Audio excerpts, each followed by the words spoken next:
What's up, guys? Welcome back to yet another episode. We are here at Saladi 85 headquarters at Stratos Towers.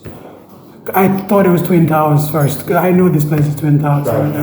Stratos Towers. Okay, today we have a bunch of things to talk about.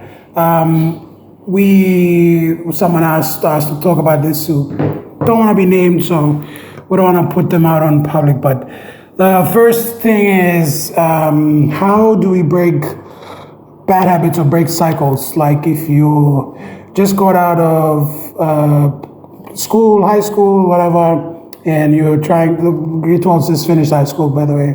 I mean, exams, right? Yeah. And but before that, everybody please, let's introduce ourselves. We'll go around the table and everybody introduce themselves. Please. My name is Junior. Just finished high school and 20 years old. And, yeah. Is it really going to say age? Yeah.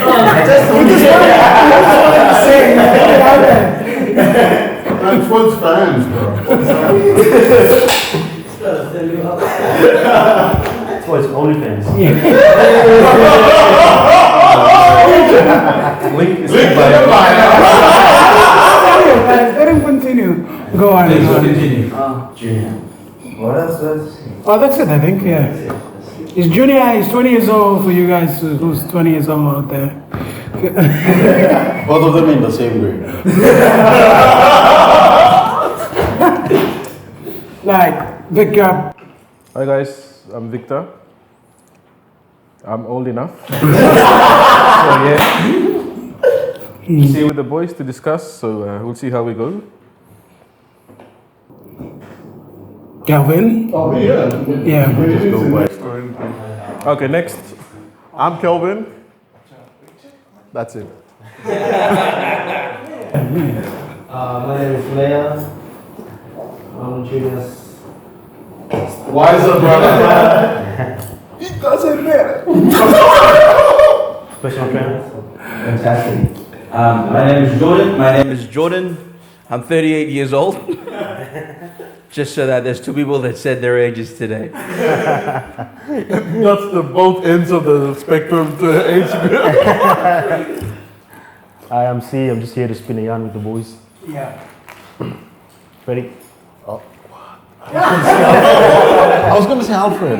His name's Alfred. Yeah. Ready, Alfred. Nah, jokes. My name is Freddie. Yeah. Are you sure? Let's go. Alright, cool, we've run out the table. By the way, this episode is not sponsored by Pacific Industries, but we do love your drinks. Cheers. Absolutely. For the love For the love of it. That's Oh, right on cue as well. Of course, bro. Right after you sang too. Okay, first on the list, how do you break bad habits? I think the lads would be in a better position to talk about this, would be like Calvin and Jordan and Victor and all of them, but I want to get both sides of the spectrum. If you come out of high school, straight out of high school, because we've all been there, right? And you look some offer, like you don't have an offer on the table for you to pursue your education. What's the next step like? Anybody? That's a tough question, right? That's a tough question. Yeah. I reckon it starts with, how do I say this? Creating a schedule for yourself, what you're doing at home. So you know, at work on them, just break your day down, your 24 hours into blocks, and do whatever you do at home, you make it into songs. So if you got chores to do at home, you finish those. Just work on yourself first. Just forget about everything else. And I always say it's good to get some exercise in. If you don't know how to work out, always good to go for a walk. It's scheduled in an hour for a walk or stuff. You wake up at 6, 7 o'clock, go for a walk, come back home again. What's on for breakfast? No one's done breakfast, you make breakfast. Make him more, go cut him grass or kind of stuff. It's scheduled in a day. And once you get a routine, that's the word I was looking for. You get a routine set and things start to fall in line for you.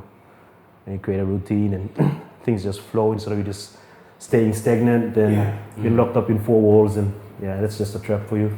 Yeah. I reckon. I feel that. I think a lot of those aspects you mentioned is, if you look at it, it's about, so it looks like there's a lot of service involved there. Like you're finding your meaning by helping others, by serving others, by seeing what needs doing around the house. So if you're looking at a wider reach of community. So even if you haven't, even haven't got an offer, I think the key thing is, find a way to serve people. Find a way to serve your mom and dad. If you're a Papua New Guinean, there's always going to be something to do around the house. There'll always be something to do, right? Whether it's cutting the grass or weeding the garden or like goodness me, there's just a multitude of activities. I think if you get into the habit of serving others, the key being serving other people, I think that'll help you set your mind straight for the next logical thing when you start to venture out to potentially seek out a job. Serving people comes from a place of humility, right? If you're selfish, you're not going to serve anyone. If you're selfless, you will, and that's that pushes someone to literally. There's no boundaries to what you want to do next. You could be a security guard. You could just go and do something menial. Doesn't bother you, because the key aspect is serving someone. And I think when you start to have that kind of mindset, opportunities come your way. People will respect humility. They value humility in any organization. I employ on humility. For me, that's a huge aspect of why I employ people.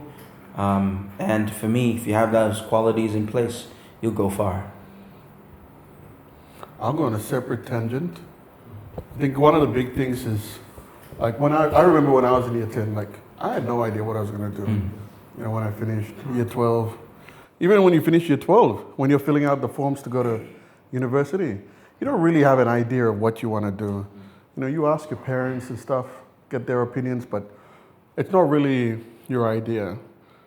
I think one of the big things that people but don't take into consideration is, what is their purpose? Where do they want to be? That's a question you need to ask yourself.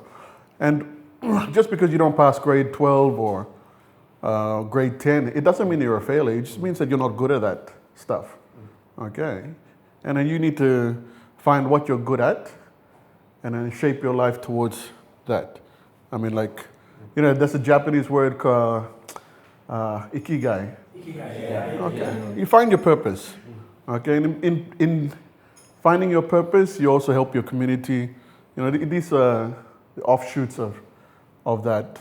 And I mean, a lot of people, we don't have, like, especially in our education system, we don't have guidance officers at the lowest level to trigger that thought. What are you doing? What's your purpose? What do you like doing? Where do you see yourself in 10 years' time? Asking those questions. Because by the time you hit year 10, year 12, I think you're already late. By year 12, you have to start specializing in your subjects and stuff like that. And without knowing what you want to do in year 10 or what you're good at, you really can't shape yourself on that first step to the future.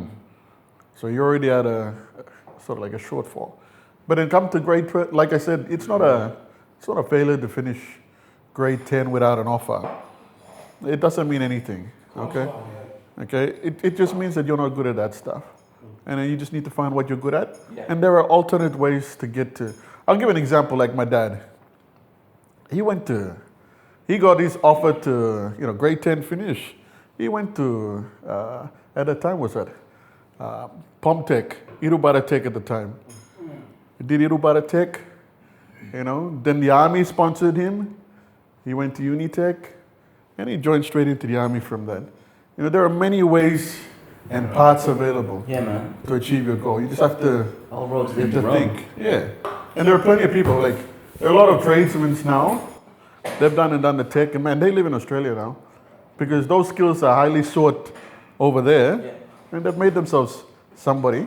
And a lot of them haven't finished grade 10, So there's plenty of opportunities around. And if you don't pass, it doesn't mean you're a failure. It just means that you weren't good at that. And you just have to find what you're good at. Speaking on that, do you guys have guidance officers at your school now? You're in school, right? What do they normally ask you guys? Do you call them PE teacher? Guidance teacher. Yeah, academic, like people who counsel you, like because I remember in our school we had an academic. I forgot what the actual term was, but PD? a guidance of like a Yeah. PD, right? Yeah. Well, our PD teacher was different from the guidance officer. Yeah, so that's from my school in Busu. We had a specific guidance officer. Yeah, so she was there, Mrs. Dom. I remember her name because she made me question my life. Should be proud of you now. Shout out to you. Yeah, so she would like. I don't think she teaches any relative subject. She just like gives advice and helps cultivate people to get to where they want to go, right? And what she does is like she assesses all of your grades across from what you're good at to what you want to do. Some people, they want to do something, but they're not really good at it. Like for me, I wanted to do science, right? And I was crazy about scientific stuff and biology and chemistry, and I would read up on that, but my marks were terrible.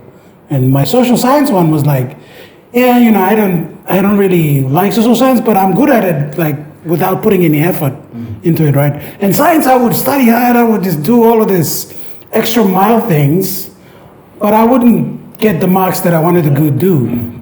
So what she told me was, you should focus on social science instead of science. So that's what I did. I ended up going into social science instead of science. So that's what I'm trying to ask you.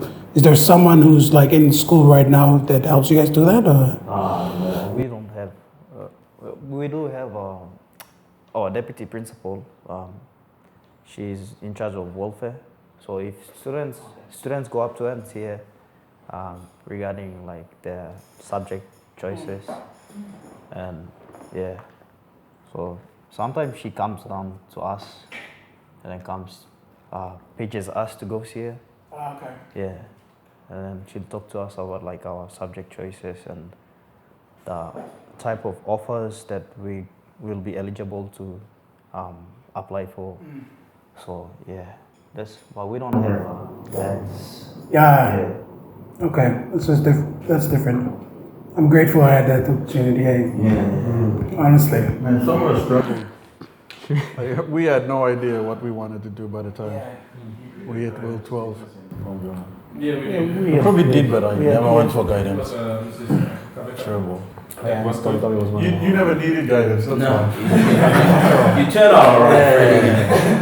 Yeah, but the funny thing is like what you asked actually happened to me, and like a bit of what you said, that's exactly what happened to me. Okay. And a bit of what Kelvin said. You wanted to take science, right? Yeah, I actually took science. Yeah, that's right. So back in high school, I was a physics maths A student. Oh, okay. Yeah. Genius. I did a whole 9 yards for like science and all that.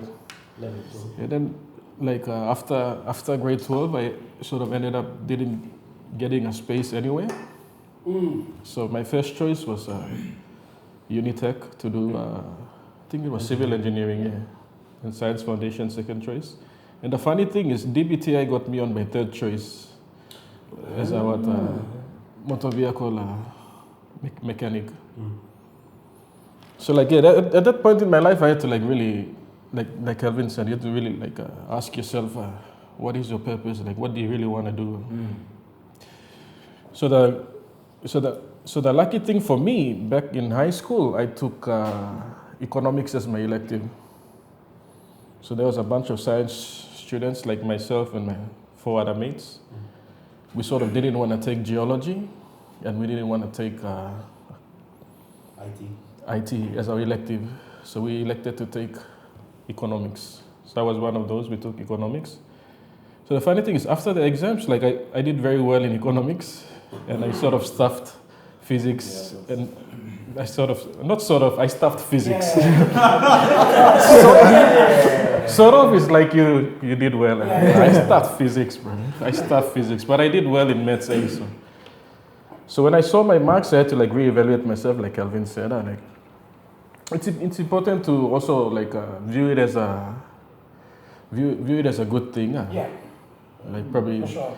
life is probably directing you in another way to get to the same location, so something like that. So once you sort of play victim and have this mindset like, oh, I didn't make it, then that's what's going to happen to you. So you have to view it as a sort of like a stepping stone, as a lesson. Okay, this didn't happen, probably take another path.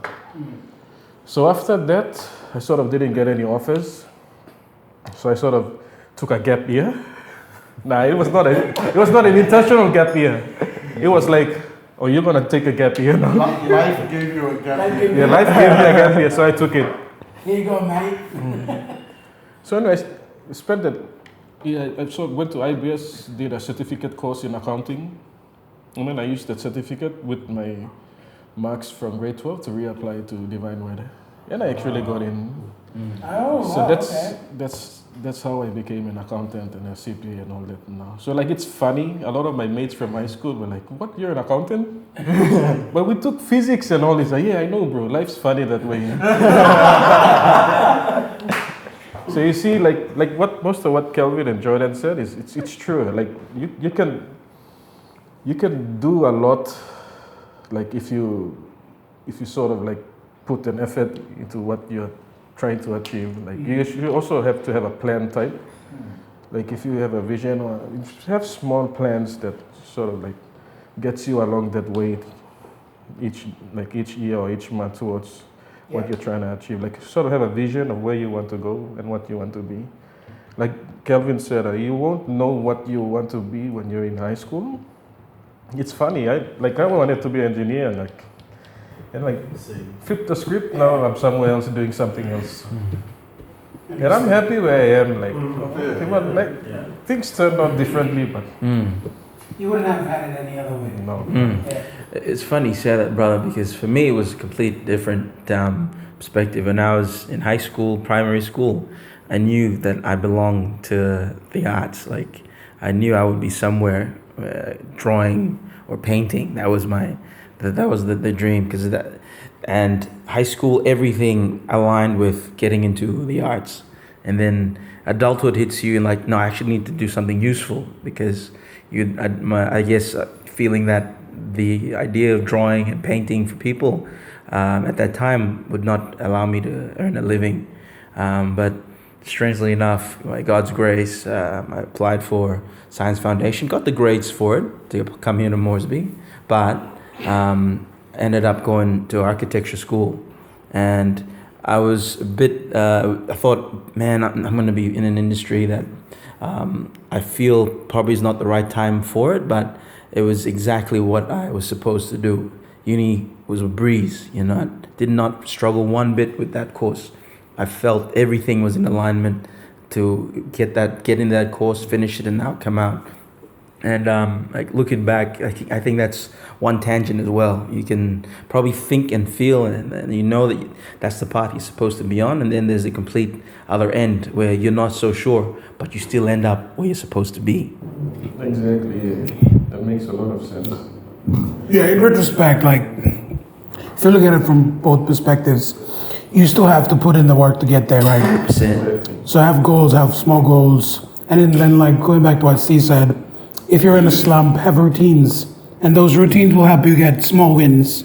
And when you build those little small wins, that kind of leads to bigger things. 100%. And I'm a testament to routines because I hate routines. I just hate them to my core. But then I started having routines, right? Morning I would do this specific thing. And the next day, and the next day, and the next day, and you build on it. And those small wins kind of help you, push you towards where you want to go. Because if you don't have those small wins in your life, you feel like you're just crumbling down and you're losing your mind, so to speak. And the thing about bad energy or bad thoughts is that it's very addictive. Once you start on that train, that's the only thing you think about, and that's the only thing you focus on. And when you focus on something with that bad thought, or that oh, I'm nothing, I'm a failure, I don't deserve to be here, I don't want to be here, I don't, me being said, like, I didn't make it to uni, I'm such a failure. My parents are going to hate me. If you start thinking on that and focus on that, your life's going to be miserable. Like, it's everything around you will attract to that energy because you just, what's the word, emanating, or like you're just projecting. So what you put out, you get back in. So it's just, That's your mindset. If that's the way you feel, yeah. there are going to be fruits to that. That's the fruit you produce, then that's what you'll be harvesting. 100%. Is that a phone call or? It's Edmund. It's a phone. Call him. We've identified the bad habits, right? How to break them. What you do when you come out of uni. Okay. Now, how to build good habits? What do you do? How do you repeat the process of like? It goes back to what you said. Yeah. Building routine. It's all routine. I already said it. Hey. Yeah. Without. Okay. Yeah. You answered the second question Yeah, I answered the second. moment after you concluded the first one. So I concluded in the I would add on to that, breaking bad habits is also the people that you associate yourself with Yes. as well, because they influence what you do in your life. So That's And- the same by Dan Penny and Sorry Catch Up. So many brains and I'll show you the future. yeah, I always love that. and I think a lot of it is, especially as you get older and wiser, it's not about impressing everybody. Okay, it's just that it's too tiring, and you just want to, be around those people that add value to your life. Okay, that's the biggest, and a lot of people don't realize that you need to find value, and people have a major role in adding value in your life. It's not just the Xboxes and It's not material things. it's not material things. Material things. I do love my car, but At the end of the day, it's just a car. it just drives me from point A to B. But at the end of the day, it's people around me that add value to, and then especially if you are feeling down, or if you are, like for me, I love going to the gym. Every time I leave work, I'm miserable. I love you guys. But when I get to the gym, it's like it's a new environment. Yeah. Everybody's adding value. That's why we go to the gym, right? Yeah. It's to give us that sense of, like you have a shit day, but you go to the gym and somehow you just feel like, okay, I'm not such a. So much better. And this is what the Novel Lesman is built around. This is Yeah. We're all avid gym goers. We're all in different, I guess, stages in our journey in the gym. But we share that collective, ideal that we want to put in the work. Results may not come in immediately, but we're still in there putting in the work. If Mayor's deadlifting 250, Junior squatting twice his body weight. We're all at all these various stages. I've always come back to the gym, and I'm so grateful to God for giving us that space, because it truly is.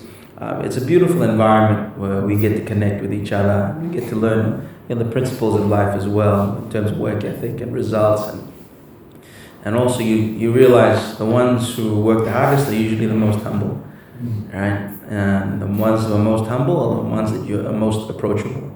That's why all of us share this bond. That's what I believe anyway. The gym is not a safe place. It's a place where people work. I for one don't like I hear people say the gym's a safe place. I said, brother or sister, there's nothing safe about that gym. A 20 kg weight could fall and smash your head within seconds. If you squat incorrectly, you crack your back. You don't deadlift with form, there goes your back again, So it's not a safe place, it's a dangerous place. It's a space with a lot of dangerous men and women, And if you do well in there, I promise you'll succeed. Oh, it's like, what's going to hit you harder? You can face whatever troubles, but if you're a guy that goes to the gym or a woman who goes to the gym, you are at the gym punishing yourself every day. Yeah. Like literally, you are punishing yourself. It is. It's pressure. Some people limp out. Some people crawl out. The physically kills. So if you want to approach anything in life, if you are purposely hurting yourself, That's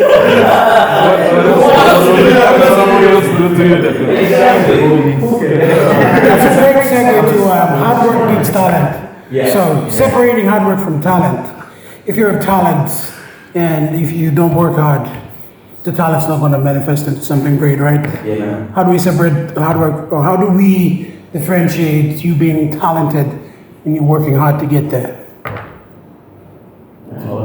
That's a good one. Yeah. I can honestly say, like we all can agree, you can be purely talented, you can be the sharpest mind in the room, but if you don't have the ability to work, to be humble, to push out the menial things, the talent is worthless.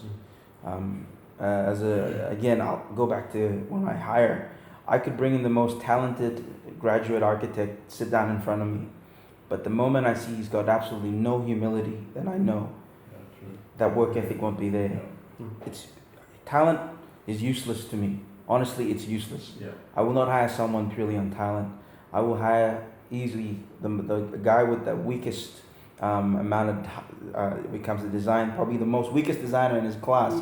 But if I see him as the hardest worker, I can easily bring him from being the weakest to an extremely proficient designer. Because the humility quotient's there. You can work with that kind of a person.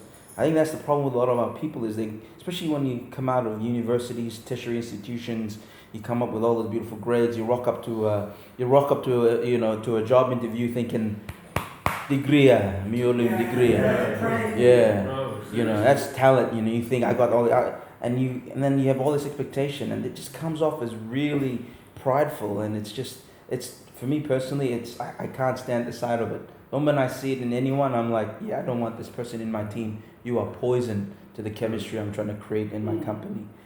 So yeah, brother, talent plus hard work.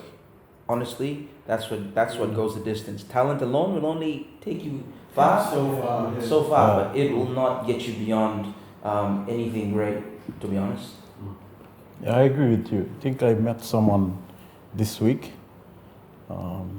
He was the GM for like a company, big company. So I had a chance to meet with him this week, and then he was telling me, he was like I don't care about your papers, whatever skills you have. If you have the attitude, then I want you.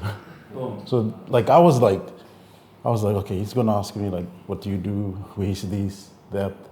But I was just sitting down, and he was like, I like you.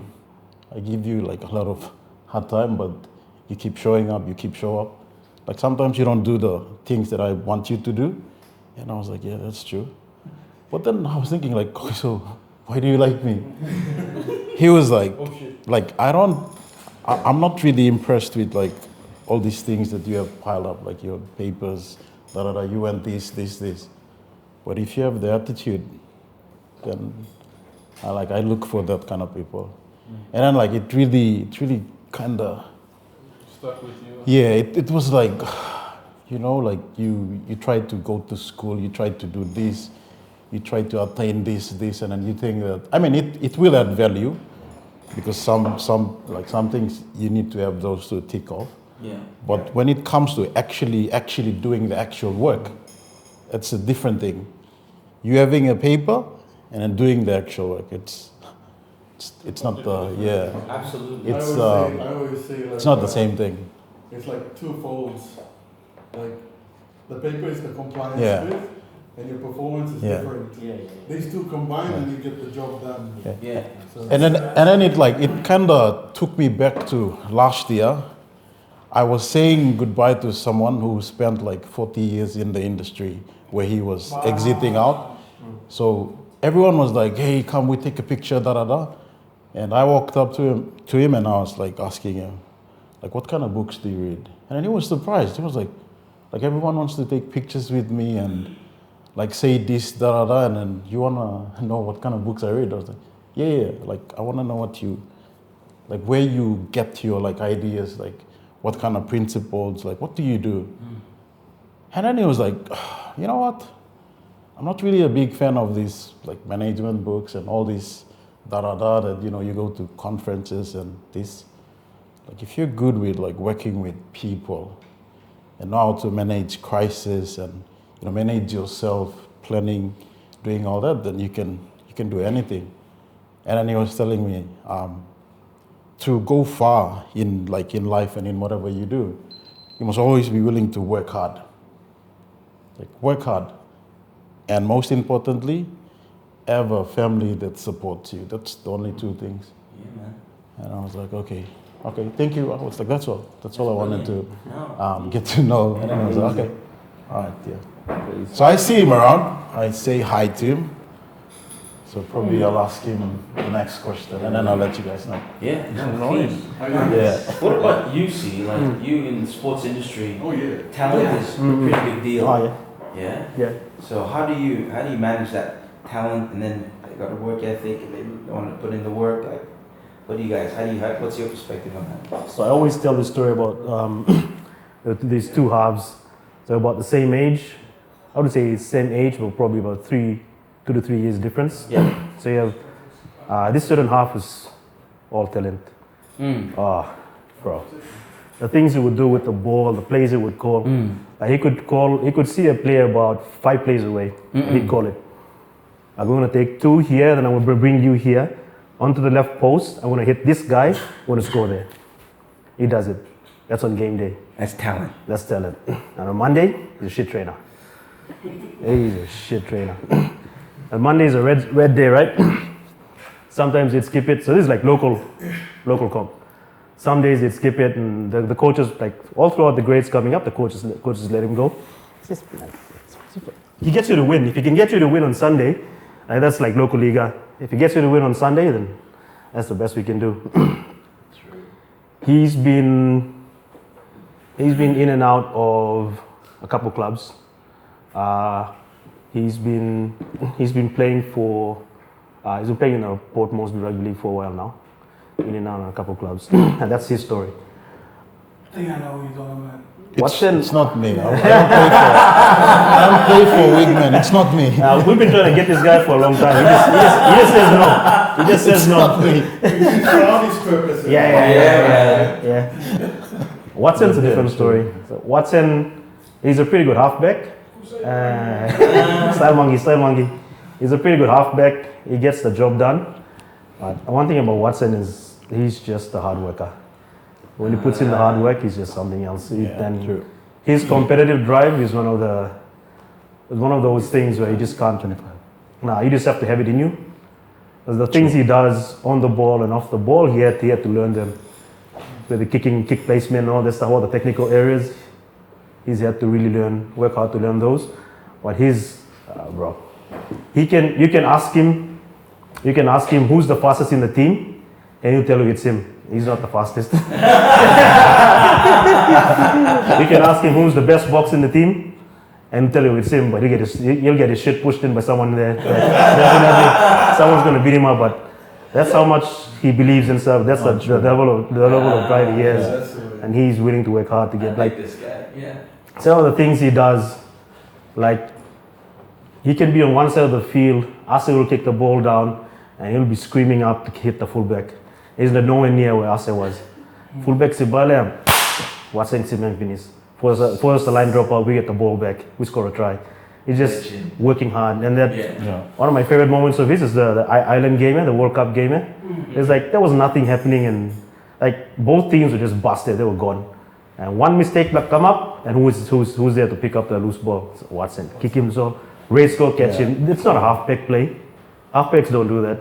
He just did it, and that's like drive, being competitive, working hard. Yeah. Wow. And whereas he's there. Work beats talent any day. Any day. Man. Yeah. Dig it. And you know the funny thing is, most of like what you guys said, it's not taught in schools. It's sort of like it's developed and it's ingrained as you sort of like progress through school and it's sort of like the onus is upon you whether you want to do these things or not. So at the end of the day, everything goes back to you, and whether the choice is yours, whether you want to be hardworking, you want to be dedicated, you want to be focused on what you want to do. It goes back to you, and that's why like myself and C take drives sometimes. So it's all about having that right mindset. Like if you keep playing victim all the time when something goes wrong or something doesn't go your way, and you're like you always it's the system's like this. Oh no, it's because of them. It's because of this. You keep shifting the blame. Like you have to be accountable for yourself at all times.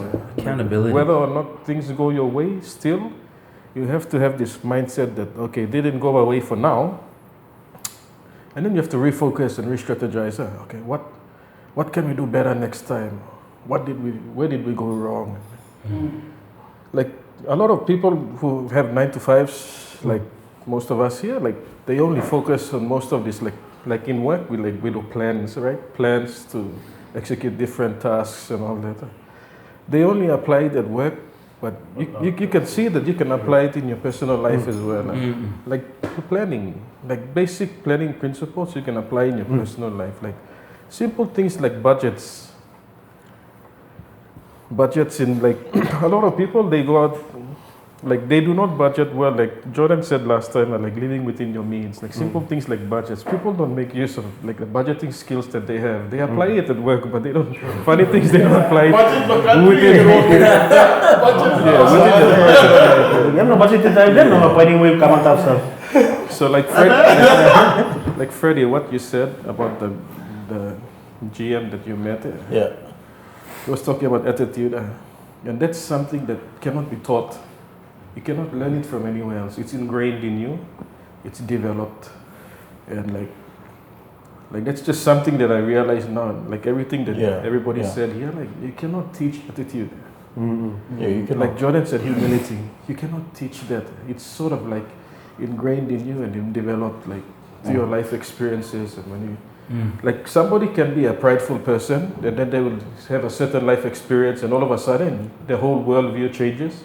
Yeah. And then you meet them once, and like they're a completely new person. Like so, like sort of like just got me thinking. So I just said, a lot of like C said like hard work, dedicate, like a lot bit of what you said. Like so it goes back to what Jordan said earlier. Like you can have all the talent in the world, but if you're not willing to put the hard work in, then your talent is going to take you so far. Whereas talent plus hard work will take you further. It's like, I like the idea, I mean, the example he gave about Watson. I mean, we all say habits, but they're habits. And then there's another thing called like cornerstone habits. Those are not same as your habits. And you can pick up an habit and say, I'm going to do this, and then it's going to be my routine, and then this is it. But from all your list of habits, this guy with his fanny pack. hey guy, like from all your list of habits, you have to have like just pick three habits that are your cornerstone. Example, like you going to the gym. So actually, like in my phone, I actually write my stuff. So, like when saying about cornerstone habits, it's actually in my phone.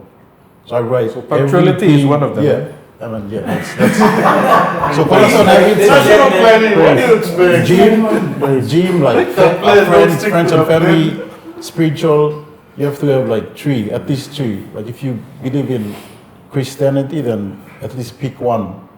Because when shit happens, you need to like find comfort, find a place to come back, and it's not gonna be your friends. It's like your core beliefs. Yeah, like we are here, but sometimes you don't go and tell everything and anything.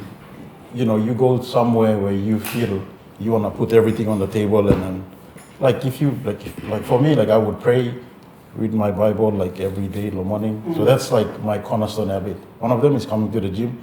The other one is like at least every day I spend 20 minutes like reading or something new. So when you have those, these are like different from your habits. These are your cornerstone habit, meaning cornerstone view, like the example that I'm giving of Watson. He has that. So when shit hits the fan and when you're in that situation that you need to quickly make that quick shift, your cornerstone habits are the one that drives you to do it. And it's the like things like you're on your last rep.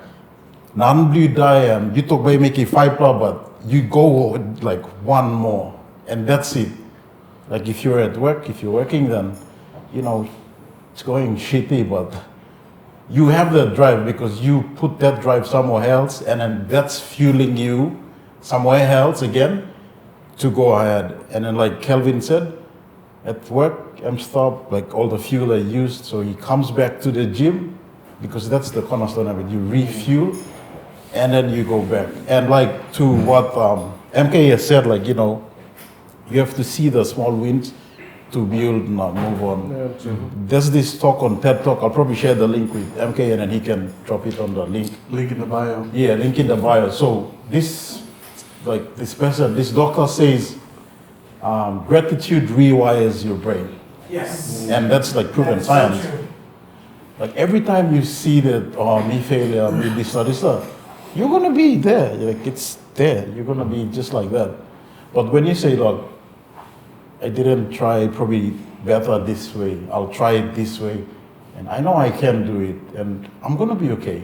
So when you start doing that, like you tell your mind you're okay, and like me got them enough, me go, and then like you get like new ideas. Your mind is stuck like this, but then it just opens, and new ideas come, and then you move. And when you sleep, there's a whole lot of things that happen, like neuroplasticity. It's another thing, yeah. So it rewires your brain, fuel it, make it again. You get up in the morning and you take off, and then you move on with your stuff you want to do. And back to what Kelvin said before, you really don't know what you want to do. And I think we did a record, but I think probably it's been cut. We talked about like non-linear pathway. Even like when you're in school, you're like, oh, I don't know if I want to go to uni or this, but when you come to work, it's going to be the same. You probably be an engineer, but then you thought, probably going to SME, probably I'll do this. You're in a non-linear career pathway because you really don't know what you want until you still explore, tweak, nimble, and then you go. You want to be an accountant, but you probably want to do PT, a personal trainer, gym, or you want to be a, I don't know, consultant or something like that. You still find your way around. And with now technology is changing and everything, you have to move. New opportunities. Yeah, new opportunities. You have to Yeah. evolve them, yeah. You have to evolve. Overcome most of this, it's not like back in the day when, in the US they called it the American dream. They said, back in the day it was like, go to uni, get the job, get that car, build that family. Like nowadays, that sort of doesn't apply to us anymore. Like the world is so much more like globalized in a way that like connected in so many ways, not like before. So like business is done differently, even careers are done differently. Like you see, like most companies are running redundancies. They're letting go of like the older staff and getting younger people on board and all that. So like a lot of the way business is done, it has changed and evolved over the years. So like what's that guy's name? Bear Grylls. Adapt, improvise, and overcome. Yeah. So you can apply it to life too. Yeah. Oh, true. So like it's funny in a way, but yeah, it's sort of like that's what's happening now. So we're in a more globalized community, if that makes sense. Like we're connected now more than ever before. I think the hardest thing is actually doing it. Like that's. I mean, I've gone through like people talking about this, blah blah blah, but actually hard work is actually doing it. You can read like self-help books, read so many quotes, write it, but if you're actually not gonna put in work, you're not gonna go anywhere. Exactly. And if you're just talking, then it's not gonna work. Anything you want. If you want something, write it down and do it. Like don't wait. It's better to start now than later. Probably like in accounting, like the value of money, where money received now is more valuable than later when you receive it, because it's more valuable now. Like getting 100 kina now, it's more value than I say I'll give you 100 kina in like 2 weeks time. I could give you 100 kina now and you could buy something, sell it and make 400, rather than getting the 100 kina after 2 weeks. So it's that. So what you do now, like it compounds. Yeah. Like it won't, like that's the thing, like we just want like the quick fix now. Yeah. You have to like do that little thing now, it compounds. Everything adds up. Like all those things, and then asking yourself, if you wanna, like it's crazy, but on my phone, like I write everything. If I hear like someone say, oh, we have this party, can you come? And I know that like, alcohol will be there. I actually wrote it like alcohol. And then I write, okay, what is this gonna like give me? Like, how much am I gonna spend? Like, who will be there? Are they gonna add value to my life, or like I can go, but like how long will I stay? Or if I wanna go, like I wanna go like all out. I think we did. That's like I wanted to go. So when I went, like we went. So you know, you have to really. You went, you were gone. You know what? We added value to our lives. That's what we were doing. I don't know about that. But you know, you have to really ask like the why, what, when, who, all those. Yeah.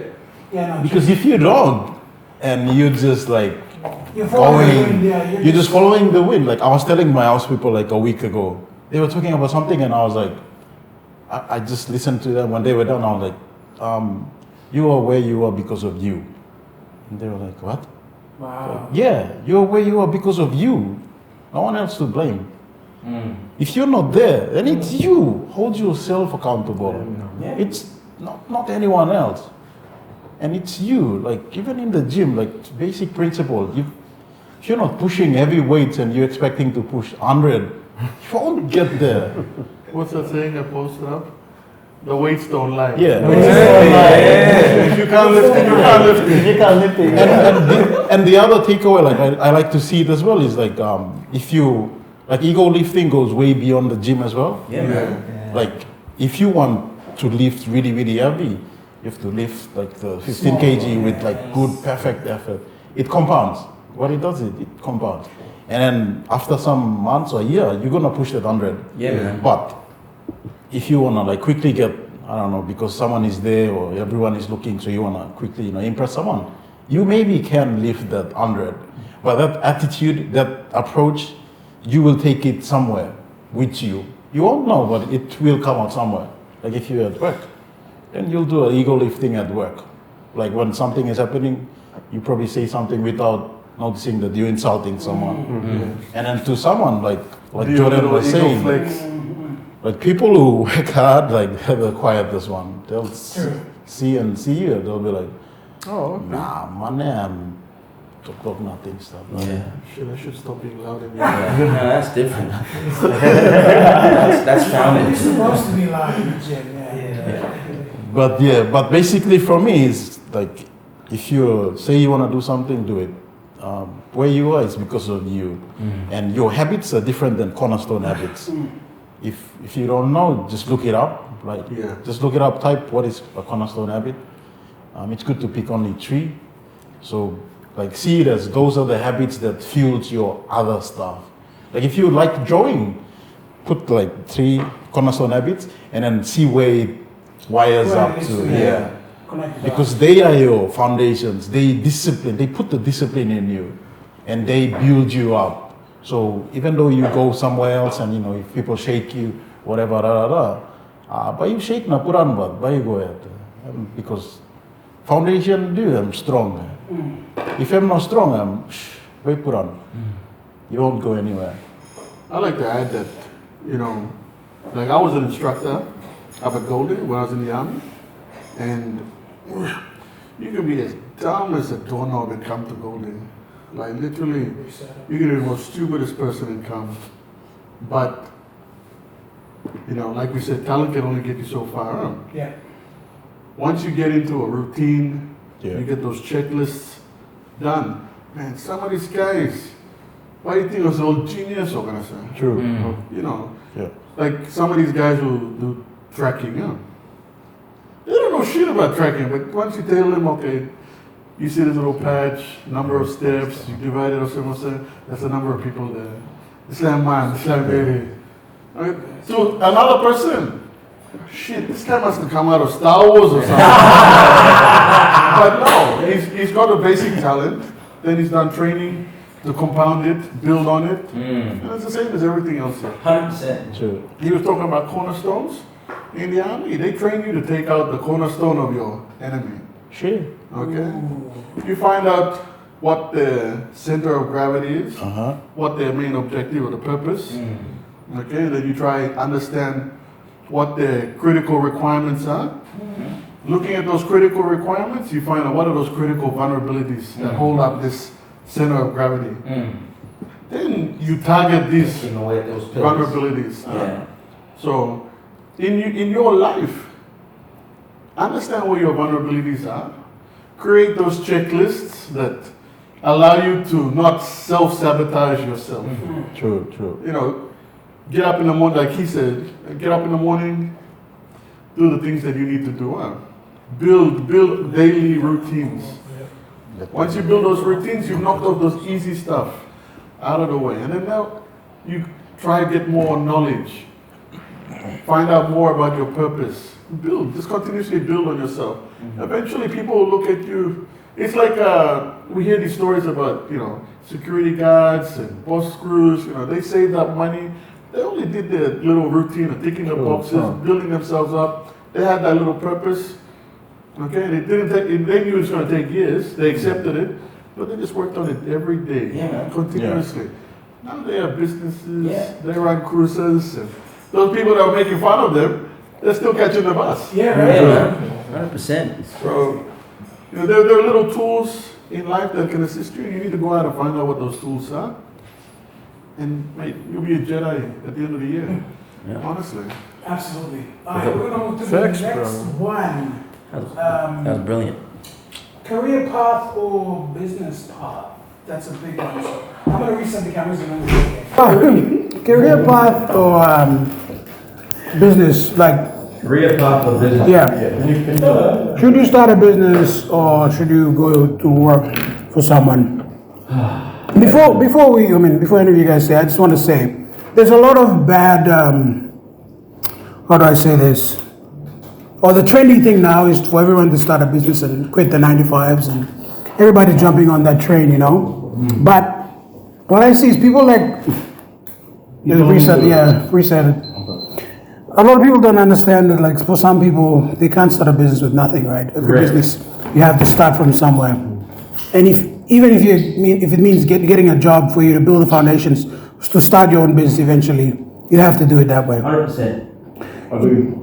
Because, starting a business is fun and all, but they don't realize there's a lot to starting a business. Because I've been there.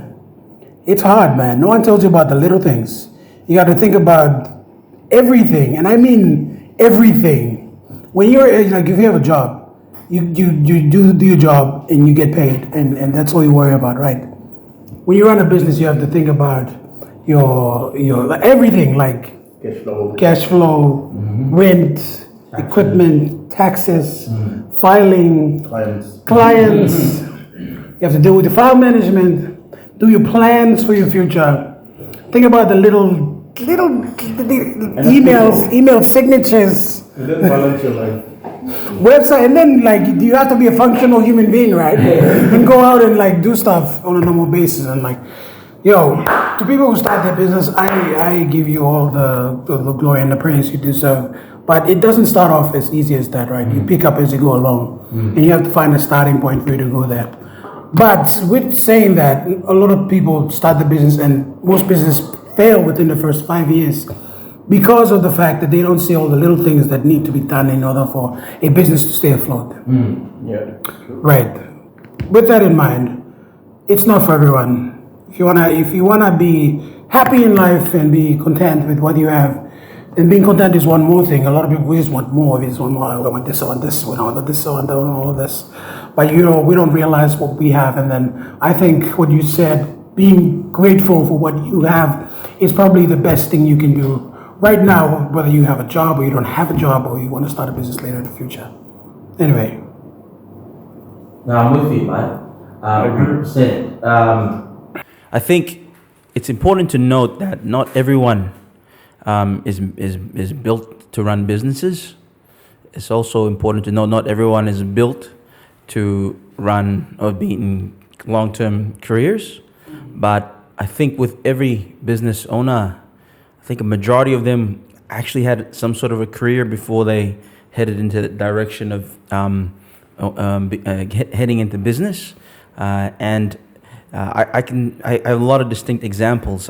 My mother she loves her career. She loves her job. She would not want to do something on her own. She's just naturally built. Her mindset is set to work for someone and to do her job well to the best of her God-given ability. I learned a lot from her mindset in that sense. And segue into what I've done is I started off as a career, and I love my career as well. It was only with the economic downturn after the LNG boom in I think 2013s, 12s, 14s, 15s. As the downturn started to hit the economy, a lot of us were made redundant. So I was made redundant when I was 30 something, and I had no choice but to take a stab at doing the business. I didn't realize that I enjoyed it. I enjoyed it a lot, but I used the foundations of what I learned in the career to establish this business. And now we have a decent office. We have a good number of staff working for the company, and we're growing. We're still learning the ropes in terms of how we manage ourselves in this the environment in Papua New Guinea. But I honestly would say career path is for some people, and business path is also for some people. However, most business owners start off with a career first, and then I'll also make mention that there's a growing trend today where there's just this romantic thought about starting businesses. They love the aesthetic of being a business owner. That it's really glamorized. You know what I mean, Vic? It's hyped up. It just shows you as this huge independent thing on the hill. I'm doing this. I'm doing that. It really is a lot of hard work. And because it's so glamorized, everyone immediately wants to start a business as soon as they have some idea. Your idea might be the greatest idea in the world, but you probably just don't have the resources to put it together just yet. And it's okay to just put a plug on that thing and just chug away at whatever job you're doing, build up your resources, become more consolidated as a professional, and then you start to move into that space where you want to own your own business. And I think Freddie does it well. You've got Tide 5 as this apparel company that he has, and he builds up his. Tide 5 represent. I'm all for all that apparel, and he essentially does both things, right? He's got his sole focus being his career, and then he dabbles in that as well. Now that's one day gonna set him off into a path, from what I see anyway. Freddie's a highly capable man. It's gonna put him into a position where I see that he's gonna take that as a more direct means of him, earning a living from 100%. But see, that's another way of looking at it. There's some that focus on in that journey. There's some that jump straight into being a business. But just slow down. You don't have to follow the hype. It's glamorized, but most of these things are just done on social media. Number of followers you have, number of views on your thing. It's not a true performance indicator for success. Success is bringing in the income, the money, and those stuff you don't see, right? And I think, especially for any of these young ones that are wanting to start something, they have this amazing idea. I think it'd be really important that they finish school. A lot of people reach their eureka moment when they're in uni, coming out of high school, junior. Finish school, get that degree, whatever that it might be. Get all those fundamentals right for you to set up on that career path. And then one day, Lord willing, you segue into running your own business. But get all the ducks in a row. Honestly, from my perspective, get that degree, get whatever paper you need to him, and then get a career, regardless of how menial it is. Work at it, and you know that in your heart that the Lord's leading you to this place, so you'll be owning a business. It'll happen. It's going to be an inevitability. You're just setting the groundwork for the inevitable. I mean, that's what would be my take on that, Matthias. Yeah, no, thank you. That's incredible. Kevin? I would say you have to be ready. I mean, like Jordan's experience, he was sort of forced into taking his route to becoming a. Same thing. Sorry, I got a little bit of ADHD, so I think to start a business is a lot of work. To be honest, it's not easy. There's so much and in PNG there's so much regulation, and things that you have to tick in the box to just even start a business.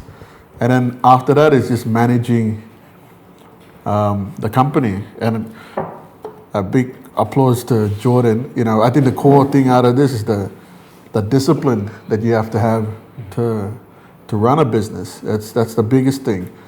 And then it's also, like for me, I like my career. You know, it's taken me to different places. I've met a lot of people, and I'm still learning.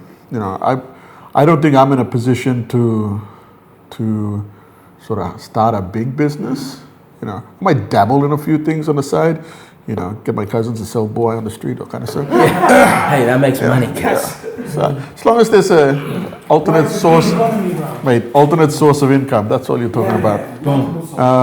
But yeah, I think one of the big things is that discipline to get started, and also, you know, learning. You got to get an education in how to start a business, run a business. You know, I'm a shit accountant. That's why I have him around. Gives me the advice. Okay, so I think that's a key thing. You know, having the discipline, and then just knowing when the time is right, and also just having a plan. Yeah, man. I mean, it's one thing to say I'm going to start a business, but if you don't have the plan and you're not ticking the boxes to set that foundation up, it's going to crash. 5 years, within 5 years, 1 year, you know, you don't want to be that person. And yeah, just discipline and setting yourself up for success. Yeah, no, that's true. And I agree with them that it's glamorized. It's just like everything on social media. People put up a facade of what they want people to think of them. A lot of them, if you get to know them, they have all the problems that everybody else has, right? They are behind on rent. They don't have all their shit in order. They probably have a lot of things or problems that they don't want to talk about. They don't want to put out in public. And that's normal, right? But that's the thing about social media. Everyone wants to put their best foot forward, right? And we shouldn't do that when it comes to telling people. Like, I went to a party Saturday last week, and one of these young boys asked me, like, "Hey, this guy goes to a lot of parties." Oh my God. Seriously. Someone asked me. Oh, wait, someone asked me. Take the party. Oh, that was after our party? Yeah, that was when I went to that. No. Sorry. Oh. Yeah, that. With the brother. Yes. Okay, now Where is that brother? You really always forgot. Now Jordan's gonna ask me questions. I will.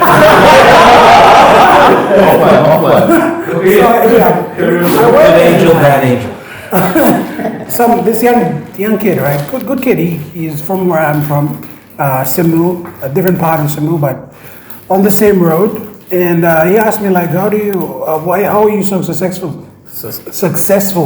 I'm like, I'm not, bro. Like this is nothing. Like all the social media following and all of that stuff. That's just what I do. I like making videos, and that's why I put it. It's not a measure of success. Boom. You have to look at things at a different perspective. If you see that a massive social media following is success, you got your views wrong, bro. You gotta just because you fancy yourself on social media as someone who's successful doesn't mean you actually are. Most people you see on social media that pretend to be that way, they're not actually successful, right? I know tons of successful people who don't even have one follower on Instagram. They're not even on that platform because they don't give a shit. They're busy making money, right?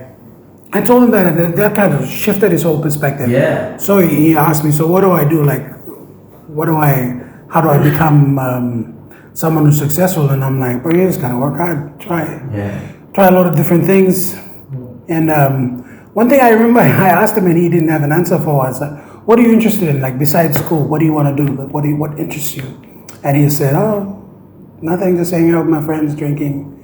And to me, that was really sad for me to realize that if you don't have something that's, outside of your career path, or like a hobby that you can, or interest that you can follow besides, say, if you're in grade 12, you don't have a lot of things to going for you, right? You just come out, you're like, I want to go to uni, and if I don't, I'll upgrade my marks and go back again, right? But as a creative person, it's not for everyone, right? As a creative person, following something you're passionate about that's beside an educational point of view is something I think everyone should sort of take an interest in. And yeah, this is my thoughts on the thing. But what do you think? No, like, see, my thing is, when I was in school, it's different from you guys, right? So I'm interested in like how do we think differently? How am I different from like you and the kids who are coming up now? What is causing the difference of thought behaviors? Like from these guys, they think very differently from me, right? And the age gap is there. And every time I want to join the group chat, they The age gap is there. I love it. the age gap is there, and every year it's like it's growing by 1 year, says someone. I see. It's because we couldn't add you to the WhatsApp group.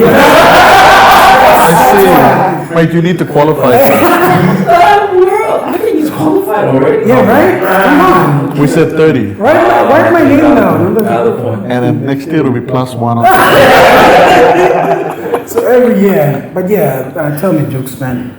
Like, what's the trending thing, or not the trending thing, but what do you find interesting that's outside of school and gym, of course? Gym is all of us.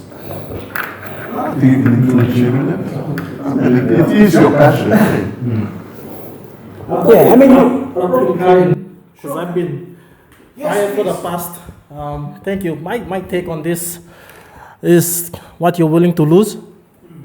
Yeah, like, having a career, having a job. If you're comfortable in having a career, that's good on you. There's no bad, there's no good about it. That's what you want to do in life. You're comfortable in that. The security is there. You're still winning. Turn of the page. You're thinking of a career. You're willing to start something. If you're trying to forgo some friends, spend your money, the risks involved, then you take it. You view the risks and then you take it. I've had a lot of friends that started businesses. One thing that it all summarizes from the first topic that we had, the thinking that they had. Once they thought about it, it wasn't, this is a New Year resolution, this is a new, I'm going to do it during New Year's time. It was, now I'm going to do it, now let me start. And then that was their mentality. They wrote the plan, and then they did that. And it goes in line with what Jordan has said to, the qualities. One thing I want to add on is finding good friends. Finding good friends that will, set you on that path of, either being a career-minded person or a business-driven person. So that's my cut into this. Sorry for being late, guys. can I just say, Edmond is probably the biggest, what do I say? Improved speaker in all of us, because he just wanted to come out and talk like. Shut up! I know, but listen. From the first episode to now, that's my comparison, right? Yeah. From the first episode. You see, influence. But I'm interested as well because Junior is the youngest in the group and coming still in high school. Second youngest. The first youngest. And what is your mindset with now that you've seen, like when we were coming out, social media wasn't a big deal. I was driven to get a job immediately, get into uni. You know what I mean?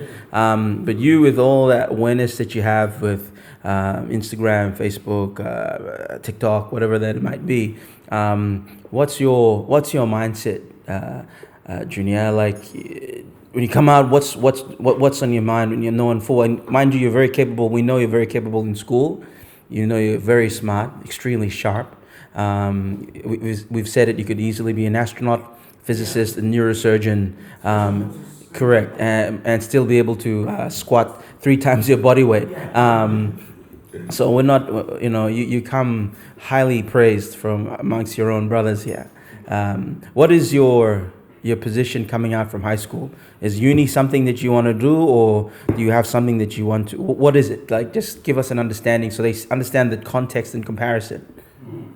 Okay, so yeah, like for me, I don't want to go straight into uni. Some of my uncle came up, like I've told you guys, came pick me from school, and then he was telling me about this the career path, namely customs. So he was telling me about like all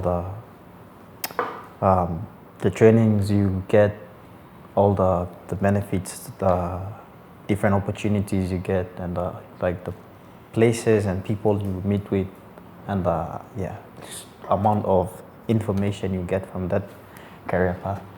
So with he talked to me about it, and like for us, myself and Maya, like we grew up in this the law enforcement background. Like dad's a law enforcement officer, used to be, and then now he's in the security sector.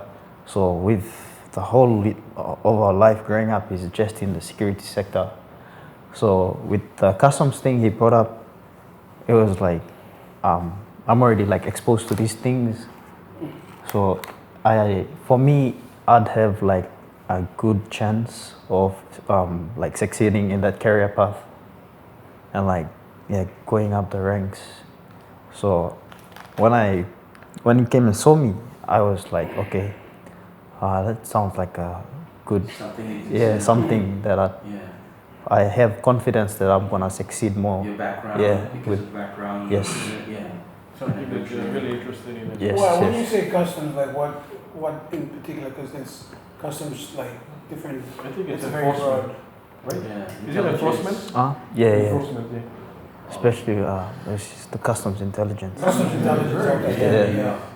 Yeah. That's why. Yeah, it is. Yeah. These guys, they have like customs. Like I can be corrected if I'm wrong, but from the last time I was there, they have an enforcement division. Okay, these are the guys. They go and bust the containers. And These are the guys that check the manifest. go out to sea at the ports and at the borders, and these are the guys that go out to sea. Yeah. And they check each vessel that's entering our waters. So these guys are sort of like the tactical unit of the agency. So they're also like armed and they have firearms and all that.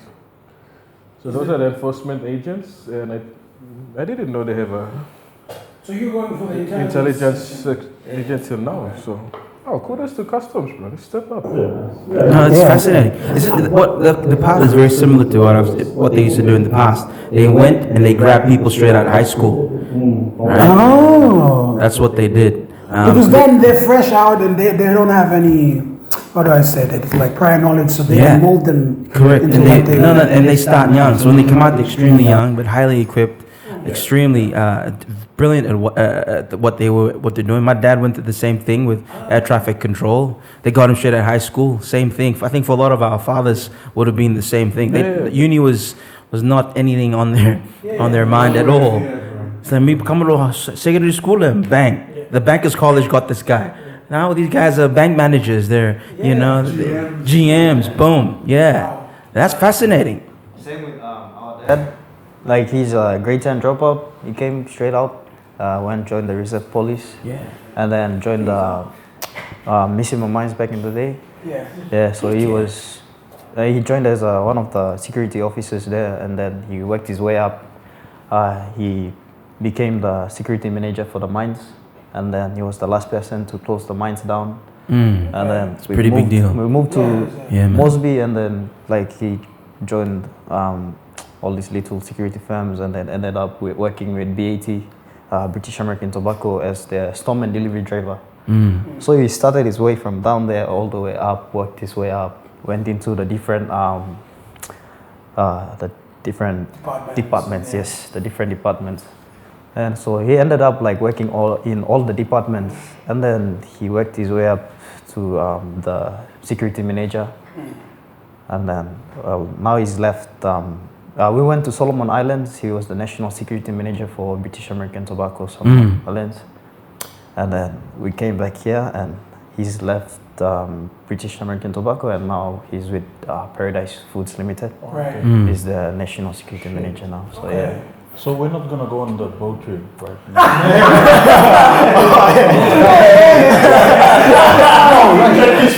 Is that all you took from that? It's okay.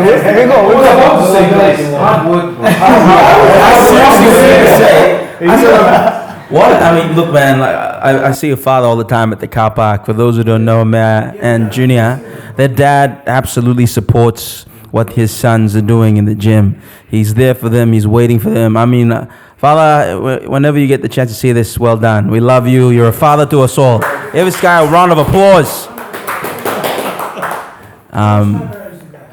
Yeah, no, precisely. And just on the side note, quick, just segue. Mayor is an extremely hard worker. He's one of the most strongest men in the gym as well. Beautiful work ethic, highly, always encouraging, him and his brother. And it speaks a lot about the quality of their father. And it also speaks a lot about their character in the gym as well. So yeah, that's the collective. That's what Noga Lesman's about. It's about bringing this collective of like-minded brothers in the gym together. And now here we are on one of the most biggest podcasts in the country. Can I say that? Yeah, come on. You're like the podcast king. Yeah. yeah. No, 100%.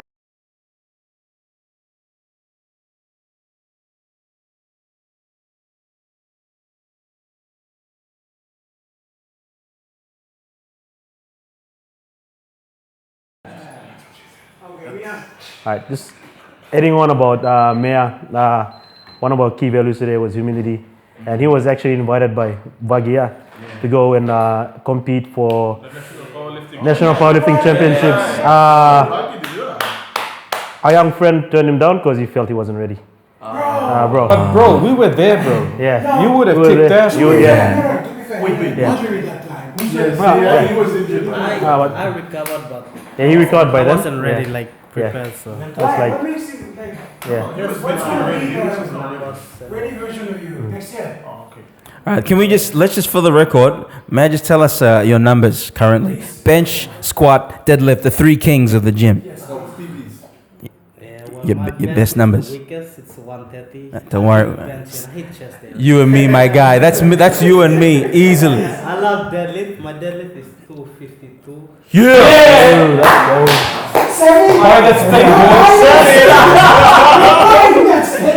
My squat is 200. So. Heck yeah. I know I Right. can lift. Yeah. I can lift big, but I just have to put in the the work. yeah, that's proper humility right there. Like he would have anyone with his numbers. Those are would've walked huge! into- yeah, Sure. Would've Those walked are into big that one. numbers! Yeah. Bro, that's getting close to the Broncos one, because I've got the Broncos ones here. Next year. Let's go. This year I'm probably more than the Broncos one. It's very close. Yeah. Next year the real work begins. Let's Heck go. yeah. Heck Let's yeah. go. That's my plan. Yeah, I love it. My numbers. Proud of you, brother. Let's go. That's why next year. But on a serious note, we attended the National Powerlifting Yeah, Championships. yeah. And Mayor, Seriously, you yes. would have done well. You Like, smoked them, Yeah. bro. and Mayor, your form, no Month offense, ago. but Mayor, your form is on point. Seriously. Some of the form I saw there was like they need to work on their form, but our boy he's Yeah, good. I think competition level is just looking at how quickly can move the bar and the Yeah. distance, how you move the bar. But So. bro, come on, But safety and form is important. With too. his safety and form, he would have smoked. A whole lot If of I had time to prepare, I'll probably be in the national team. So definitely. Bro, wait, That was my plan for this year, but You're already there, bro. Next year, my boy. Injuries, Next year, my boy. All right, brother. okay. Proud of you regardless, man. Proud of you, both of you. Oh no, this guy too, guys. Come on. Lightweight division. Mr. CrossFit, he does everything. He does everything. Easily. Easily. I'm pretty sure we can all lift you. And believe it or not, bro, he can lift us as well. That's the harder part. That's the harder part. Oh, Lord. Anyway, Help come back us. to me. he actually went out to Mount William. How was that, bro? Hey, that's important. He signed it with us. Yes, he climbed it. That was a good experience. It was my first time to go out to the highlands. When I stepped out of the plane at Mount Hagen, airport. It was warm. Osa toga neutral aircon. Neutral aircon. It was really cold out there, Mount William. Challenge you? Walk us straight. What You did can you lift say? weights, but Yeah, go on. That's true. that's Probably challenge. What is your mindset? Like, strong up here. Yeah. Yeah. The group that you went up with, did everyone in that group go up, or some stayed back? I think, Some couldn't make it. Yeah. How was it? They climbed up, but couldn't finish it. Like, Altitude sickness, eh? yeah, altitude sickness. Oh, okay. You have to be like fit as well. Yeah, Get used to the weather, climatize. We didn't do that. Straight after. You didn't Like, we went- climatize? Yeah. Yeah, you gotta get acclimatized. Like Like, the yeah. base camp, we should have done that, but so one spent like the. What is climatization? I think it's, you have to stay a few hours, like if you go to the bottom. yeah. Now I know what it means, but for him. This guy is such a dad. He was gonna explain like for every kilo of body weight, you have to wait this number of minutes. Every second, you have a calorie. I love it. I love We it. had to like start climbing it. We woke up. I woke up. It was like at 8 11. hours or Couldn't something, sleep. right? Mm. It was really cold. True. Yeah. Yeah, plus you're excited to climb the next day and then. Even So how long it took you to get from the bottom to the base camp to the top peak? like from the lodge to the base camp, it's like I think 4 or 5 hours. Mm-hmm. Yeah. And then the base camp to the peak is like 6 hours. Shit. So we woke up at. I woke up at 11. They went to have a little meal. I didn't want to eat because the place was cold. Yeah. Honest, like my stomach was playing up, so I said, nah, I'm not gonna eat. Then when we started climbing up, 1 o'clock, 1 a.m., started climbing up. I had like Stomach aches, yeah. yeah, stomach. I was telling my guys, I can't make it after 10, like, because you have to like look up what a Peak. peak is. I mean the track, and you'll see like lights just going like really small. You just like want to give up. I was looking at the lights and telling my, I think I'm gonna turn back. And he was like, nah, we gonna, yeah, okay, let's go. Said I came too far to give up. Go back. Came too far to go back. And I didn't wanna let everyone down because You respect. I lift heavy weights.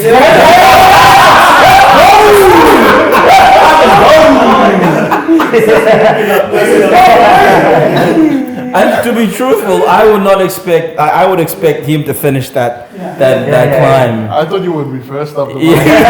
I thought he was gonna be running after the. Since we went up to the lodge the first night, I didn't sleep when it was cold. I even wore the like shoe, the army boot. Yeah, Still everything. the cold came in. So I slept. I think I had like 2 hours of sleep the first night, and then the second night up at the base camp, I think same as well, 2 hours. You have to have like a lot Oh, of yeah, rest. proper rest. climbing. Yeah, of course. So like when we climb up the little like just little steep climb, it's 5 meters to go up, sit down, rest. That's like 30 minutes rest for me.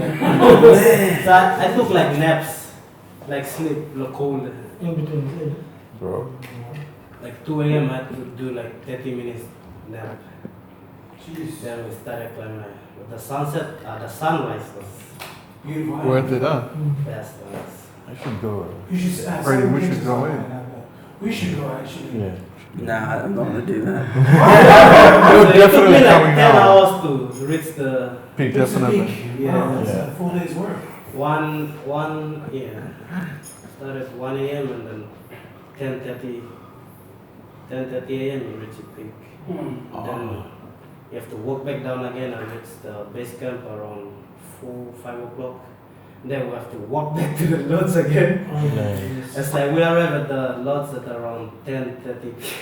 Goodness me. Full day. I would sleep for 2 days. Yeah, no, but seriously, man. So you trained, you were lifting super heavy, getting ready for this climb. You did this amazing feat that very few Papua New Guineans, people around the world get to do. Coming back, what was that impact in your gym program and just your body? Like, how did that? I lost like weight, muscle mass. Seriously. Yeah, my strength as well. Like I didn't feel like working out because I don't know. I think the cold is. Steps everything up. Vaz. See, that's intense. It's different climate. Like we came back to Mount Hagen and then they canceled our flight, so we went slept at Highlander. And then the next day I tried lifting the weights. Deadlift the 60 kg was so heavy. Vaz. So yeah, now I'm just trying to get my strength back. Price you pay, man. Yeah. For doing great things like that. There's a price, yeah. But it was worth it. 100%. True.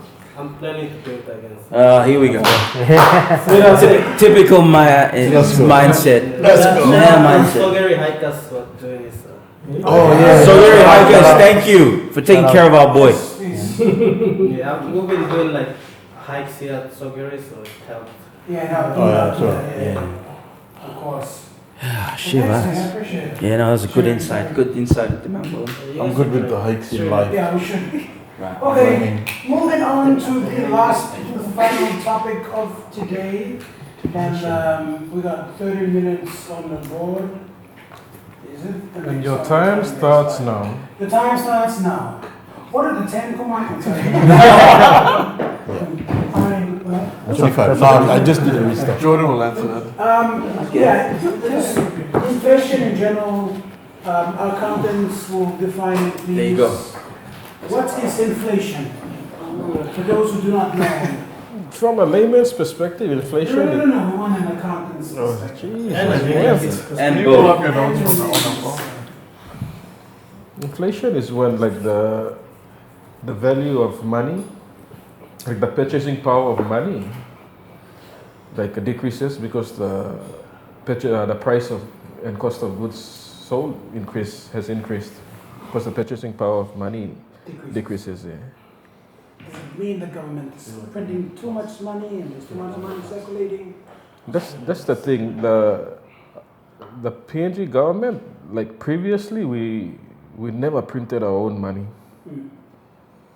It's but It was what the central bank does, it regulates the amount of currency that's supposed to be flowing through. The guys at the bank can explain further on this, but what BPNG does, it regulates the amount of currency that's supposed to be like flowing within the economy. But I think there was a amendment to the BPNG Act recently, which has given the national government power to instruct the bank to print money as and when they see fit, which is but anyway, I won't get too political, but that's the basic definition of inflation. But the thing that a lot of people don't understand is, like, inflation is sort of like a part and parcel of the economy. Like, it will always happen. Like, there's no such thing as inflation is not going to happen. It's always going to happen. It's what you do and how you plan to mitigate the risks of inflation, to counter the effects of inflation. Is what we should be looking at. So. From an accountant or like just a daily, you guys can add in this. How do you stay afloat in terms of inflation when your cash flow is very limited? What are some great things you can do? Well, one side effect of inflation is, I'd say, people like what the banks would want to do is to sort of like recover most of the currency that's floating around in the economy back. So there's sort of like less currency out there, so they can sort of like manage because if you flood the market with money, like it's sort of like everybody has it, and it's worthless. Yeah, it's worthless. Correct. So what the banks would do is they'll increase interest rates for, like what the BPNG, the banks don't set the interest rates, the BPNG sets them. So they'll instruct the banks to probably increase rates for savings. So they get people to save money in the banks. That's sort of one way they get people to save, bring the money back into the bank, and sort of control the amount of currency that's flowing. Sort of something like that. It's more economics than accounting, but like this is just basic knowledge that I'm trying to like Yeah, but share. basic knowledge isn't basic knowledge anymore. Just like common sense isn't common sense anymore. Really? So we gotta spoon feed people. Yeah. Oh shit. Good, man. Okay. Yeah, so that's so one side effect of inflation would be that there's a lot of currency flowing around. So like people will be encouraged to save. So you'll realize that there's no more people going out and buying. So one effect would be like sales drops. Maybe business houses are not hitting their sales. Not hitting their sales targets. So that's one side effect.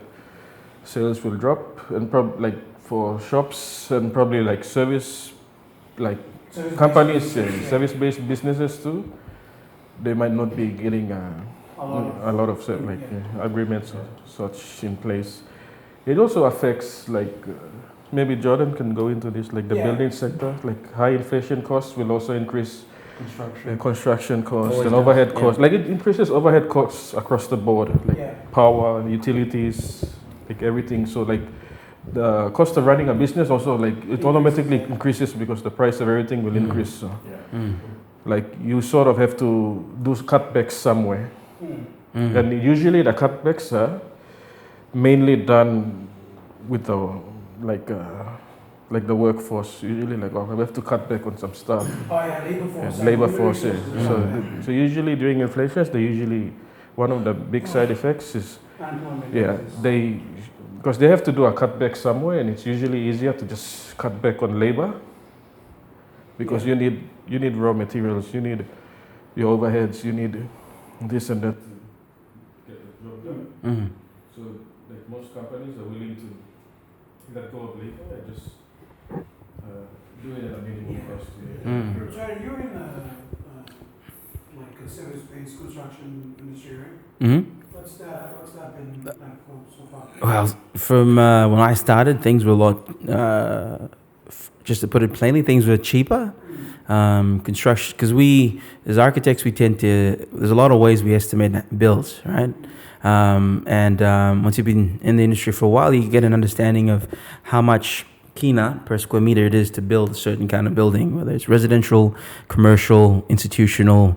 You've got all these different construction types. So just from quick assessment of market rates when tenders come in, we kind of get a feel of where the market is. So for instance, when I started work, for instance, to do a commercial fit out, a decent commercial fit out, with nice furniture, overseas procurement, nice carpets, just a really niche looking thing. Furniture, it would cost around 3,000 kina per square meter, 3 to 4. Today, that's like in 2010, 12, 13. Today, to do that same fit out, that price is essentially, it's almost doubled. So it's like 8,000. So, and what that means, obviously, going back to what you said, Victor, you've got to find somewhere to get that money or to put that, and immediately, sad thing is the client pays more. Same thing for me, running the business. I still need people to pump out drawings. I can't just cut labor because there's still projects in the air. And what happens is the next lot of projects that come, I've got to charge a little bit higher than what I did in the previous job. So we try to grow. As a business grows, our fees grow, I think that's the basic in terms of business and whatnot. But we try as much as possible to contextualize everything. So, client pays for that increase in price at the end of the day. and then I try to filter it in through the company. If there's people, so that at least there's still progression with salaries and people are still getting little increments from time to time. Personally, I never fire people. People fire themselves from the business when they don't perform. But yeah, that's just, I guess, a quick take on that. But 100% construction industry is a lot more expensive to build. Like our children or their children's children they're gonna have to have. You think that you have to be millionaires to do something significant. Like, we all better work very hard. You know what I mean? Yeah, because things are going to be extremely expensive, and you question why aren't we doing more to kind of really keep as much of the business in the country? Why are we still shipping things like steel when we've got ores and minerals and all these things? Yeah, brother, of course, steel. Everything still comes from China, Australia. Everything's from out of China, and their steel's brilliant, And right now, everyone's going to China for steel, and I put a lot of projects together with the stuff they provide. It's brilliant, good quality. You meet Australian standards, which is what the standards that we adhere to here. So, like, you'd wish that we had that level of production in our country, but they just say, Jordan, you could have all the raw materials in the world for us to do. And I've spoken to a couple of these Chinese manufacturers, and they say the same thing. Your power is so unreliable. It's impossible for us to have a factory that would run 9 to 9 or 8 to 8, full 24/7 without any. We need power, and that's just not possible. And it's just not that industry. There's also industries that are impacted by that. That's why even the recycling industry is having the same issues. We've got a lot of industries there that could blossom in this country if we had just basics, reliable, the basic reliable services, and that'd be a game changer for us. Yeah. Okay. Anyone else? Freddie, you want to add? From the banking sector, I want to hear what they have to say. Right? Come on. Nah, probably not from the banking sector, but I think I agree with what Victor said. Inflation is basically at first everyone may think that it's accounting, but it's not really. It's just economics. Economics, and there's so many variables that you have to consider and then see why the prices is up, why this good is not good, a product is not here, and then it's somewhere else, and then all those other stuff like running a business and all those stuff, because operation costs it will definitely go up, and things like staffing costs, like salaries, all those stuff, those are fixed. And it's a fixed operations, like OPEX, you say OPEX cost. It doesn't matter if you make money or not make money, salaries will be paid. If you pay taxes, it's gonna still be paid. So, those are things that, business owners, they tend to see, okay, I have this amount of cash flow coming in. What do I do? Do I cut people off? Leave people go and get that money and use it to invest. When you invest, it's like capital investment. You're investing in something to make you more money, to use with less people you have, to produce something, and then to make more money.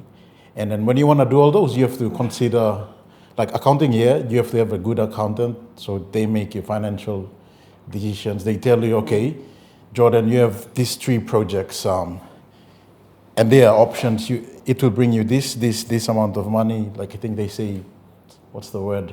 Net present value. So you get the net present value for those 3. And then your financial manager will help you make the decision. Say, okay, Jordan, project A, B, C, you can invest in the B one because the figure is up I. You will get this amount of money by this time for your project. And that's your cash flow coming in. So you see, it's accounting, yeah, but it's more economics, and then all those things affects it. If I want to bring in goods, product, if I'm doing architecture, bring in raw materials, then obviously I have to go to a supplier or somewhere where they can give me a bit more, and then I can get it in, and then, build what I want. But also quality, it's one thing, and because of COVID and all those stuff, so many things happen. So even Australians, they do order their stuff from China as well. It's just the same. because obviously Chinese like population is high, so they have like production power is really high. Like you want something in 2 weeks, they'll give you in 1 week. Whereas some place like you want something in 2 weeks, it's gonna take a month.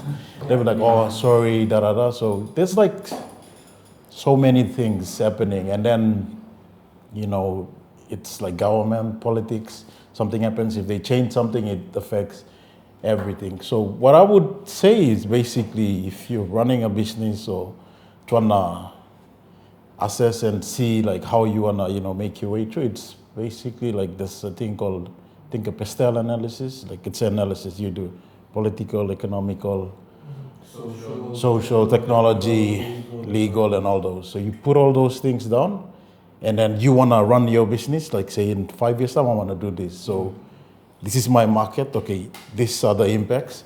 When I wanna do this, this will be happening. And then if inflation comes in, obviously, these are the things that I will do. And then the finance person comes in, like they look after your books. And then they say, okay, sir, invest in this. By this time inflation comes in, you have this. Like in your cash flow too, there's like other areas where you can make money, like aside from what you see will coming in. Like a client may say, we have a contract for a year, but I'm happy to put in like an upfront payment for like 10 years. And you like 10 million. So that's more money coming in now. And then you have to use that money like to do like investment in like capital investment, where you buy stuff or you start another business to get your money in, or you could use it to do other thing, or give him appraisals to your staff, or you want to get like really a good like team leader for your team. Because that's how you're gonna build your business if you're looking after business, because you need to have smart people. And I think I agree to what Jordan usually says, like you don't need to know everything. Like you don't have to be the smartest, but you have to like employ like the people who are good at. You don't have to like. If I want to start a business, I don't have to be like the best accountant. I have to find that accountant who is really good, and then just get them on, consult. No, okay, I want to do this. Please help me with this. And then same with like technology. Find the best IT person, and then you do that, and then you just work your way around. See that all those stuff. That's a really important aspect to know. That Freddie, you just said the importance of these difficult economic circumstances that we face. The importance of having the right partnerships, right? Having the right people around you to continue to add value to your business, to continue to give it that the aspect of success, right? And it is so true. Our politicians, our government, our companies, businesses, the people that we work with, we need to form the right partnerships. I don't want to make it so overtly political, but I think our government is trying to do that. They are trying to make partnerships with. I noticed that they're shaking hands with everyone, right? We were shaking hands with the Chinese. We were shaking hands with the Australians. We're shaking hands with the Australians, the Americans. And we seem to be just finding our way around this whole this economic climate that we're in now. And it's the same measure with us. Like, for instance, when I came into business, not into the business, when I started work, the Chinese companies had only started to make a first, like made landfall in Papua New Guinea very recently. Literally they were there a couple of years when I graduated from uni, early 2000s, 2010s, 9s, 8s. And the dominant companies were predominantly from the West, right? And amazing at what they did, good quality, extremely smart, amazing documentation. They delivered perfectly. And then, lo and behold, the Chinese. But the thing with a lot of these Western companies was the fact that they had extremely high overheads. And I think that goes the same for a lot of businesses. An Australian-based business from the West, America, big overhead, blah, blah. And then enter the Chinese contractor, guys who, the guys would live out of containers on site just to get a job done. Their work ethic was just as good. Probably had to learn a lot in terms of understanding standards and requirements. But that's as a manager, you have to see that as a challenge, and you've got to start helping them align with all the requirements. And from my experience, they gave us some really good results. It's just you needed to hold their hand in certain things, and obviously the language barrier was there. And then they really started to settle into the market, right? And then we started to see them start to displace a lot of these major Western companies that were in the country. A lot of even some businesses that have been here for a long time, because they were able to compete at a really good price. And at a time when people were looking for money, because money was hard to come by, what do? You go for the most cost-effective option, right? And then they started to really lay claim to a lot of the work here. And then now that you look around the country, guess who's around? The most dominant companies in the country is Chinese contractors, when it comes to construction. And in all honesty, guys, they're here to stay. You got to get with the program. You have to. You cannot keep them, maintain that standoffish position. You have to work with them because their market share from a construction perspective, it's quite significant.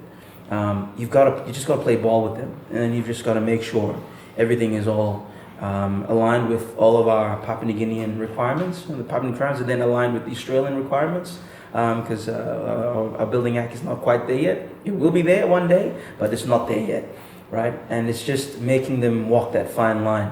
And if you can get the perfect balance established, you will have the perfect contractor, which is a huge challenge for any project manager, any architect, any person working with these particular contractors. So coming back to what you're saying about inflation, it's here to stay. It's not going away. You've got to know what kind of partnerships you need to align yourself with, whether it's at a personal level like us, even at a business level, with the work that we do outside of the gym. Awesome. Thank you. Incredible input from you guys. I guess the common theme is get your partners right.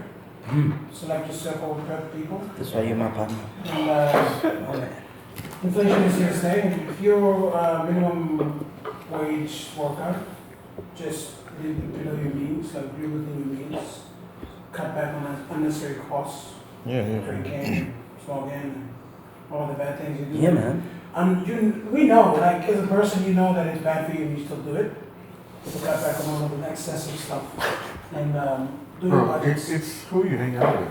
Do your budgets. So as you one man, you won't do those sort of shit. Yeah, true. But then, why didn't you come with the 6-pack? You two Iron Men, so you didn't have a man. Mas fica que você, tu agora 12 cut. Alright, thank you, gentlemen. I think we've reached the end of the. Thanks, guys. Thank you. Thank you, sir. Jordan, for hosting us. Thank you. Anytime. This is the HQ, man. Yeah. You heard it, ladies and gentlemen. Shout out Solari 85. Thank you.